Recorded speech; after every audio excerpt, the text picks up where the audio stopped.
Hi guys, welcome back to my channel. So in this video I'm going to be talking about Sing, Unburied Sing, which is a novel by Jesmyn Ward. So Jesmyn Ward is certainly an important voice in the literary scene right now. This book won the National Book Award. I think she has a couple other novels. One of them is Salvage the Bones, which I would definitely like to read. Before I've read her memoir called Men We Reaped, which was a really excellent book. I think I'll have to revisit that one because I read it during a very busy semester at school when I wasn't really making videos, and I'd really like to make a video on that one. I mean, Sing, Unburied Sing came highly recommended to me from a lot of my writer friends, but less of them had read Men We Reaped, so I would definitely like to talk about that one.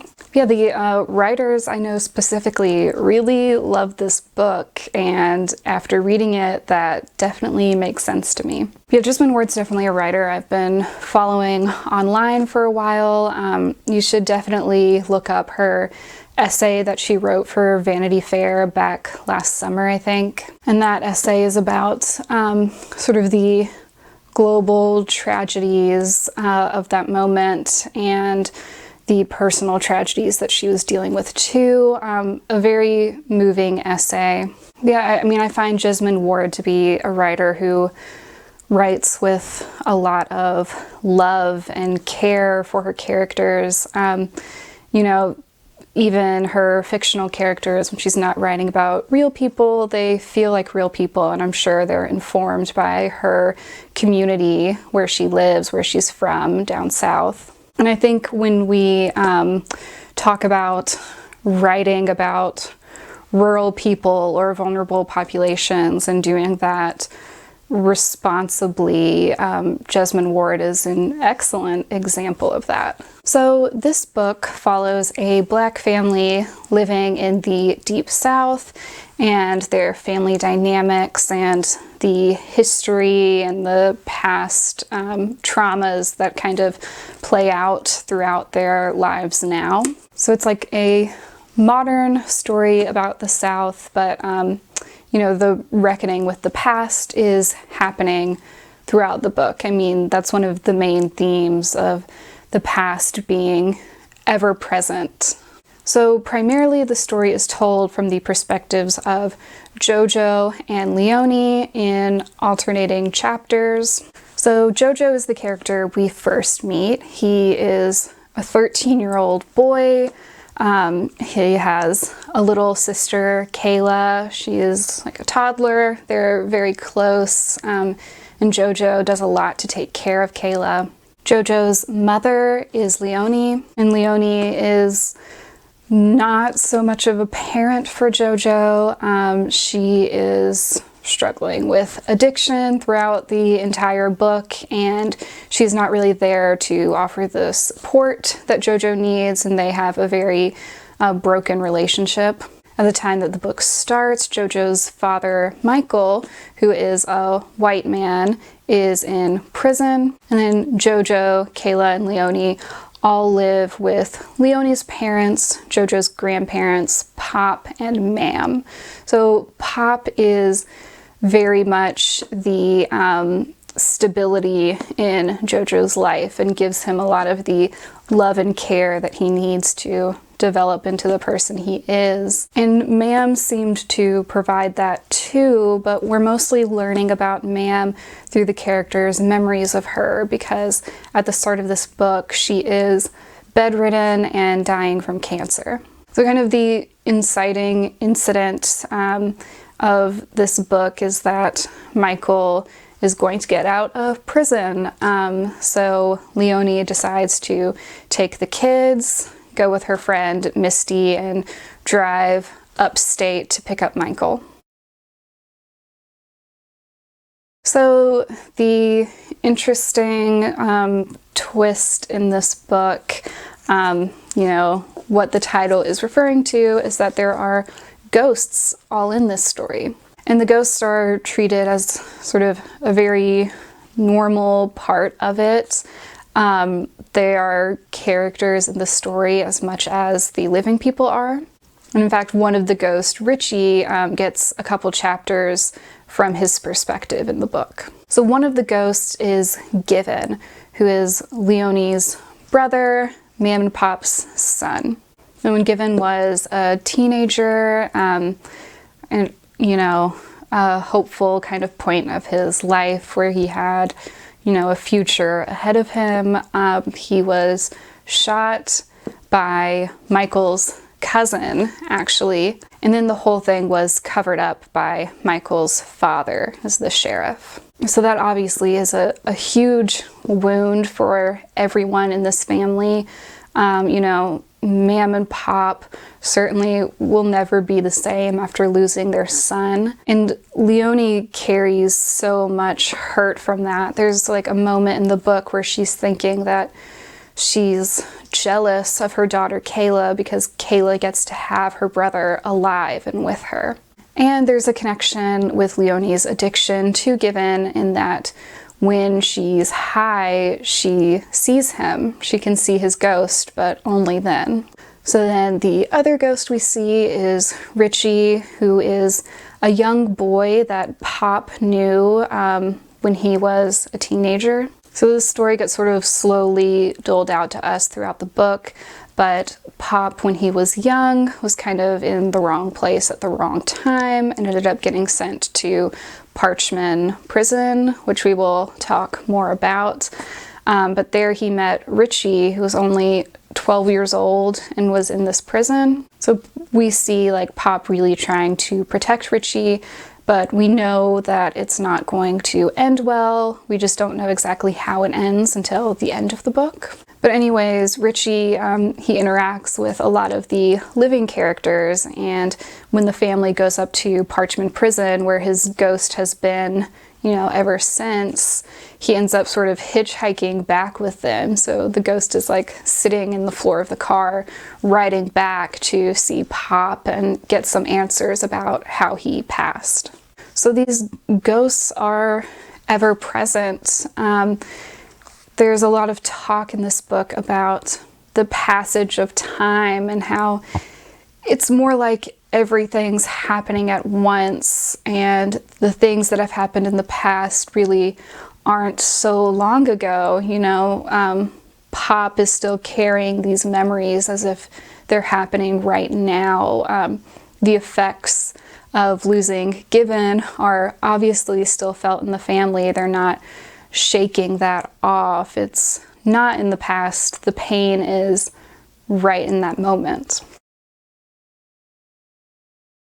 So I mentioned a little bit about these characters being able to see the ghosts. So there are some kind of supernatural abilities in this family. It seems to all come from Mam's bloodline, that she is gifted in some way. Her gifts are more about like healing and being able to look at a person and know what they need. And then early on we see Jojo being able to understand animals, like in a very literal sense, like he can hear them speaking to him. Kayla also sees the ghosts, and as we get towards the end, it seems like Kayla has some other abilities that are uniquely her own. And we definitely see throughout this book this assumption that like some of the good things about Mam and Pop sort of skipped Leone, that she's like a missing generation in all of this. But half of this book we're seeing it from Leone's perspective, and it's not quite as simple as that. And while most of the time Leone can't seem to tap into it the way that her mother can, when she's high, she does see Given. She sees the dead, and that's something her mother was never able to do. So let's talk a little more about Leone and her relationship with Michael especially. The first half of the book is sort of them getting up there and then picking up Michael, and then we really get to see their dynamic at that point, and it kind of explains and fills in the gaps of why this family is the way it is. Leone and Michael love each other in a very intense way, and desperate, like air I breathe kind of way. Their minds are completely full of each other, and really that ends up being to the neglect of their children, because they tend to put themselves and one another first. There's a moment in the book where Leone is musing on, just wanting it to be just her and Michael, that she got pregnant young and they didn't have a lot of time where it was just the two of them. And in her mind, it's like her parents and her kids are kind of always in the way of her just being with Michael. So I think both of them using is definitely part of that, and that they're kind of escaping together when they do that. So we definitely see that over and over again, that Leone chooses to be Michael's, but she doesn't really choose Jojo and Kayla very often. So one thing that is really reoccurring in this book are the ideas of hunger and feeding and caring for people in that way. And this kind of like food equals love thing does feel very Southern to me, and we certainly see that play out for a lot of the book.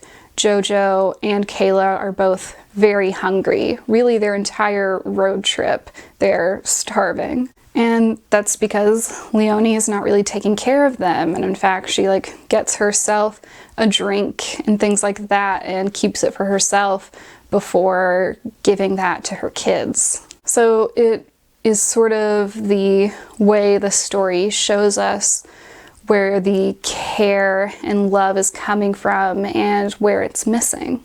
On the road trip, Kayla gets very sick, and even when Leone tries to give her something, Kayla ends up throwing it up. So it's almost like, even when Leone tries, she's kind of rejected by her kids at this point. There's so much past hurt and trauma that they don't want to take anything from her anymore. And then later, towards the end of the book, when Michael's back home, he tries to make some bacon for the kids and sit down with them, and he's kind of making all these promises to Jojo about the kind of father he's going to be. But he burns the bacon, a lot of it ends up inedible, and then he hits Kayla in the same scene, and I think it just shows that Leone and Michael can't really change who they are at this point, that they tried to be parents and it just never seems to work out. They're always falling short. And then we see all of that contrasted in the way Mam and Pop and Jojo himself behave. So again, we don't ever see Mam out of her bed. We only get the memories of the characters around her, and there are certainly memories that pop up of Mam feeding her family. We see Jojo kind of doing whatever he can to make sure Kayla gets food. So he really shows Kayla the kind of motherly nurturing that she's missing. And then there is Pop, who is the primary caretaker of Jojo and Kayla. And his relationship with Jojo is a really beautiful thing. It's kind of that hopeful golden core of the book, their love for each other and the love that Pop shows him. And the book opens with Pop preparing a birthday meal for Jojo, which involves slaughtering a goat and, cleaning it and cooking the whole meal and everything. So Pop takes so much time and care to show Jojo his love through food. And then in the same scene, Leone comes with this grocery store cake that I think's for a baby shower. Really right out of the gate, we're seeing the characters taking care of each other or neglecting each other through these acts of service in food. So that's definitely a theme to look out for in this book. So the Parchman prison is kind of an important setting in this book. It really echoes throughout. It seems like Parchman has a hold on the people who go there. And we see Michael there, of course, when they go to pick him up. It clearly still has like a mental hold on Pop, you know, that he's sort of exercising with this story he's been slowly telling JoJo all of his life about his time there. It's almost like carrying it with him is like never really leaving it in the first place. Because remember, we're really thinking about time as non-linear, as these things are kind of always happening over and over. And of course, Richie the ghost is stuck at Parchman for many years before he rides back in the car with JoJo. So we really see the history of this prison, and it's all wrapped up in the history of the South and just these horrible, grim realities for Black men. And, you know, because of the way this book kind of plays with time, we see how things change and how things don't really change. And that is especially highlighted when on the road trip they are pulled over and there is a tense moment where the police officer has a gun pointed at this little boy, JoJo, and ends up putting him in handcuffs. And meanwhile, Richie the ghost is right there watching, and you can sort of see these parallels that all of this time has passed, and Richie and JoJo, about the same age, are having a similar feeling. So with Pop, there's some interesting like oral storytelling kind of structure that works its way into this book. With him telling his story about Parchman and Richie. So we know from JoJo that he has told this story to him many times. He never tells it complete beginning to end. You get little pieces. It's out of order. Sometimes one part is repeated 10 times. Or there's this kind of telling and retelling that Pop's been doing for a lot of JoJo's life, but JoJo has never heard the end of the story. So then kind of reflecting that throughout the book, we slowly get more and more pieces of Richie's story. So it's not until the end that we find out how Richie dies, and it is very, very tragic. Richie ends up escaping with this other man who is committing violent crimes against women. You know, word got out about that, and it was a Black man committing crimes against white women, and I think we all know where that goes in any story about the South. There's kind of a manhunt to find him, and this guy is lynched and like brutally tortured beforehand. Pop, who's also out with the dogs from the prison looking for the escapees, like sees what's happened to this other man, and he goes and he finds Richie. So he's the first to get to Richie, and basically to prevent Richie from dying that horrible death that other man died, Pop kind of gives him this mercy killing. And it's so tragic and horrible, that reveal, you know, Pop telling the story while the ghost of Richie watches on and finally learns what happens to him. And we see Pop kind of collapse, that he's been carrying the weight of this for so long, and he can't see the Richie ghost standing there watching him, but he might as well be able to see them with the kind of emotional guilt he's been carrying so many years. And there's this very emotional moment where JoJo wraps his arms around his grandfather and kind of is becoming this supportive young man that he's been trying to learn how to be throughout this book. So circling back around to Leone, Leone and JoJo are the primary speakers in this book, and so much is about their dynamic with each other, which, is very broken. And obviously, Leone could be a much better mother. Obviously, she could do so much more for Jojo, but really I think the main benefit we get from Leone, her voice being half this book, is that we can understand her perspective more. I think we gain a lot of sympathy for Leone. We end up rooting for her and wishing that she would turn things around right up until the end. Leone very rarely makes the right choices or very rarely does the right thing for her kids, but we see from her perspective that it's not that she never considers doing those things. She always kind of has the thought of, I know this is the thing I'm supposed to be doing right now, but then she doesn't do it.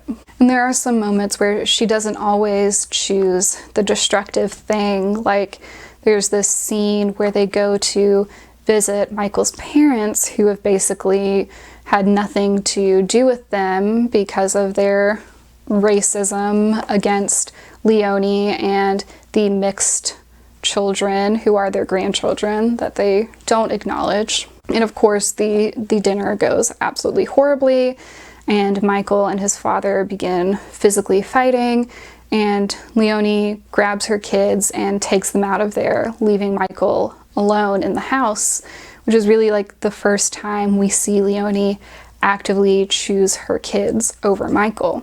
But then, of course, she can't really take it all the way. She doesn't drive away without Michael. She sits there and waits for him to come out. So really, it just seems like even when she has those moments, it's not enough to make up for everything that's happened with Jojo and Kayla. And so now they're both carrying all of this hurt. Jojo and Kayla both would have a longing for a mother, but they just don't expect anything of her anymore. And, we see that hurt get refreshed so many times. Like when Jojo's in handcuffs, from his perspective, he's like, Leone didn't even do anything for me in that moment. But then we also see Leone's perspective, and we see this motherly instinct inside of her to be like, get away from my babies. But like Michael kind of holds her back in that moment. And so from Jojo's perspective, it looks like she doesn't even care. So we see that cycle where they have these expectations from each other that, Leone just expects that her kids hate and resent her, and she might as well not even try. And they think Leone doesn't care about us. And while it would be nice to see them heal all of that, it doesn't really happen.